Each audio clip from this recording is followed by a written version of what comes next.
This week, the West pulled off a two-for-one special.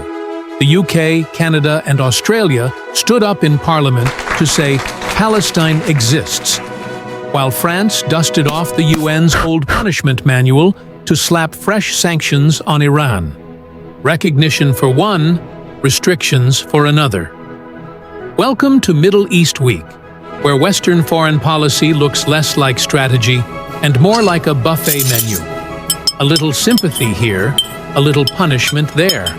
Welcome to Past Cast, where politics meets history with a twist of satire. If you enjoy our take, hit like and subscribe so you never miss the next story. Yes, London, Ottawa, and Canberra have officially recognized the state of Palestine. Applause in the UN halls, hashtags on social media. But here's the catch. Gaza City has been flattened, 1 million people displaced, and water supplies cut. So recognizing Palestine today is like congratulating a marathon runner after they've collapsed at the finish line. Critics put it bluntly. You gave Palestine a birth certificate at its funeral. Funny thing, this isn't the first time the world tried the two-state idea. Back in 1947, the United Nations proposed splitting British Mandate Palestine into two states, one Jewish, one Arab. Jewish leaders, led by Ben-Gurion, said yes. It was painful, but they needed a homeland. Arab countries, Egypt, Iraq, Syria, Lebanon, Saudi Arabia, all shouted no. They said the plan stole Palestinian land. The next year, Israel declared independence, Arab armies invaded, and the 1948 Arab-Israeli War began. Israel survived, even expanded, while hundreds of thousands of Palestinians were expelled. The Nakba, or catastrophe. Fast forward to 2025. Now Arab governments nod politely when the West says two states. On paper, they agree. In reality, they don't lift a finger. Some even make deals with Israel while Gaza burns. So when the UK recognizes Palestine today, it's not new diplomacy. It's the same 77-year-old plan, only now with less land, more rubble, and no trust left. Meanwhile, Emmanuel Macron stepped up to play bad cop. He announced UN sanctions will be reimposed on Iran after talks collapsed over nuclear inspections. Iran insists it wants nuclear power, not bombs. Israel already has around 90 warheads, but no one sanctions them. Here's the irony. Iran enriches uranium and gets punished. Israel flattens Gaza with airstrikes and still gets billions in US military aid, while Palestinians receive humanitarian packages to pick through the rubble. In Middle East maths, bombs bring gifts, uranium brings punishment. It's the only subject where failing algebra still gets you a standing ovation in Washington. Quick rewind. In 2015, the big powers and Iran signed a deal, the JCPOA, also known as the Iran nuclear deal. The deal was simple. Iran promised not to build nuclear weapons, let inspectors check their sites, and in return, the West would lift sanctions so Iran could sell oil and trade again. Obama signed it. Everyone clapped. Then Trump came in 2018 and tore it up, saying it was a terrible deal. Sanctions slammed back down. Iran said, "Fine, we'll restart enrichment." Biden promised to fix it, but never really did. Sanctions stayed.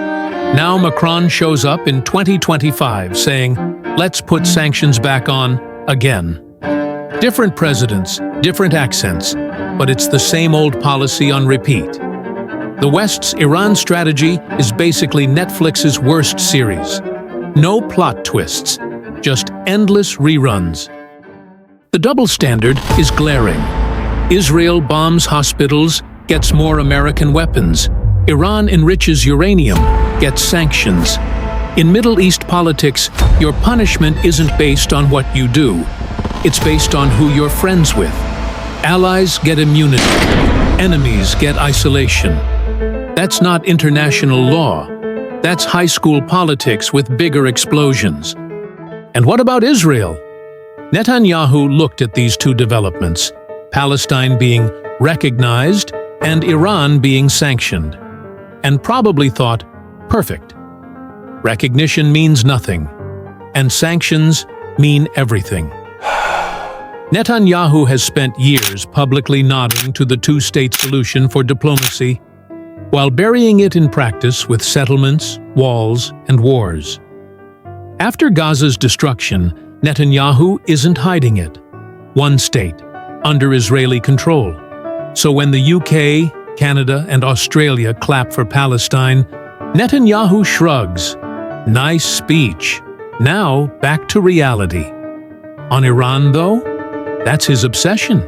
He's spent half his career warning the world about Iranian nukes, waving cartoon bomb diagrams at the UN like a prop comedian. For him, Macron's sanctions are a win. So from Netanyahu's chair, the week looks perfect. Palestine gets words, Iran gets punishment, and Israel keeps both land and leverage. So how did the Arab world respond this time? Officially, governments applauded the recognition of Palestine. Egypt, Jordan, Saudi Arabia, all nodded politely, as if to say, finally. But here's the irony.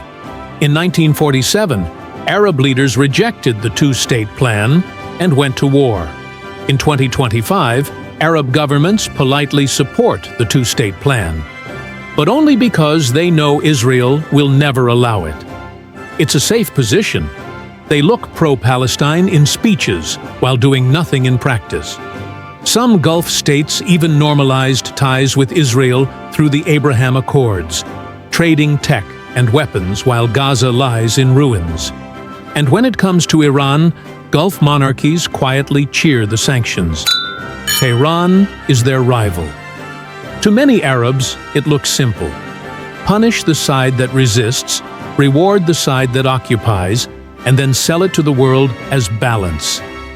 As one Arab commentator joked, Arab leaders went from saying no to Israel in 1947 to saying yes in 2025, but only because they know nothing will change.